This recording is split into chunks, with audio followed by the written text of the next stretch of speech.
Shalom, selamat pagi Bapak Ibu yang dikasihi Tuhan. Pada pagi hari ini kembali lagi bersama-sama kita akan membaca dan merenungkan firman Tuhan. Namun sebelumnya saya mengajak Bapak Ibu, mari kita berdoa terlebih dahulu. Mari kita berdoa. Terima kasih Bapak yang baik.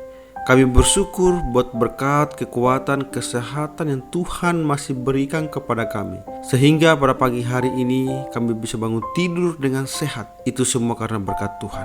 Terlebih lagi pada pagi hari ini ada kesempatan yang sangat luar biasa, yaitu kami akan membaca dan merenungkan firman Tuhan. Tuhan, bukalah hati dan pikiran kami supaya firman yang kami baca, kami renungkan, kami dapat melakukannya di dalam kehidupan kami hari lepas hari. Dalam nama-Mu Tuhan, kami sambut firman-Mu penuh dengan ucapan syukur. Haleluya, amin. Baik Bapak Ibu yang dikasihi Tuhan, pada pagi hari ini tema yang akan kita renungkan bersama yaitu duri dalam daging.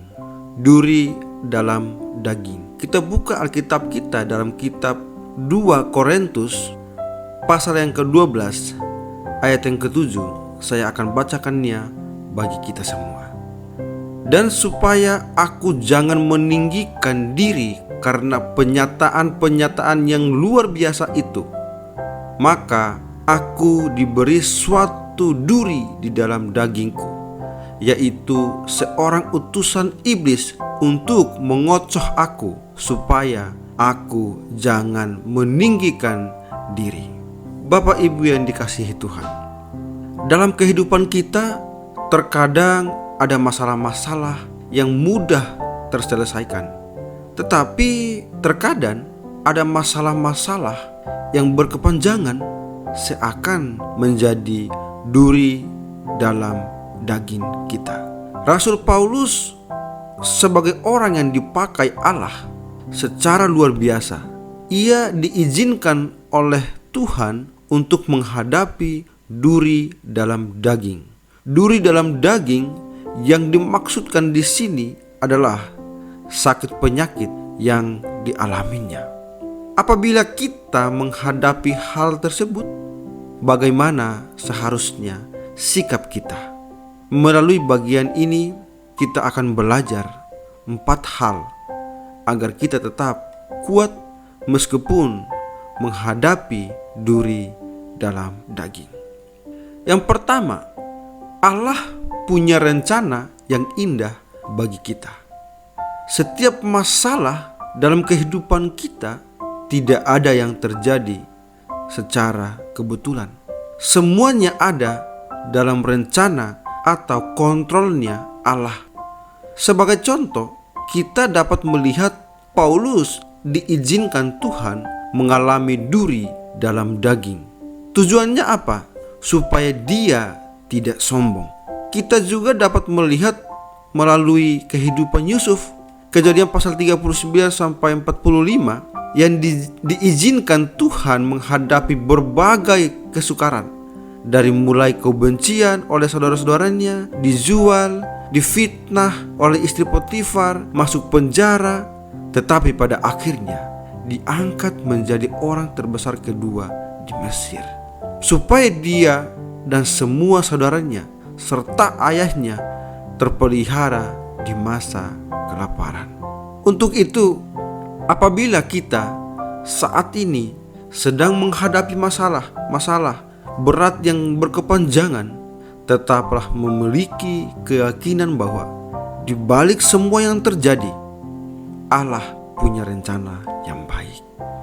Hal yang kedua, masalah adalah alat yang dipakai Allah. Untuk menyatakan rencananya yang baik, Allah memerlukan alat. Allah dapat memakai berbagai hal untuk menjadi alatnya. Misalkan masalah-masalah yang terjadi dalam kehidupan kita, perlakuan orang-orang yang ada di sekitar kita, entah itu perlakuan positif atau negatif, atau apapun yang terjadi. Untuk itu, kita perlu tetap bersyukur melalui setiap masalah ataupun orang-orang yang terkadang menyakiti kita. Karena mereka telah menjadi alat Tuhan membentuk kita untuk menjadi yang lebih baik dan kuat di dalam Tuhan. Hal yang ketiga, memiliki cara pandang yang benar. Kemacetan di Jakarta bisa kita pandang secara negatif sebagai segala sesuatu yang mengesalkan, tetapi juga bisa dipandang sebagai hal yang wajar karena kita tinggal di Jakarta. Masalah akan menjadi beban kita ketika kita pandang secara negatif, tetapi menjadi pelajaran yang perlu disyukuri ketika kita memandang secara positif. Rasul Paulus menemukan cara pandang yang berbeda terhadap masalahnya. Bila tadinya ia berdoa meminta supaya duri dalam dagingnya diangkat, tetapi ketika ia menyadari tentang kasih karunia Allah, maka ia pun masih mampu untuk tetap bersyukur. Ubah cara pandang kita terhadap setiap masalah.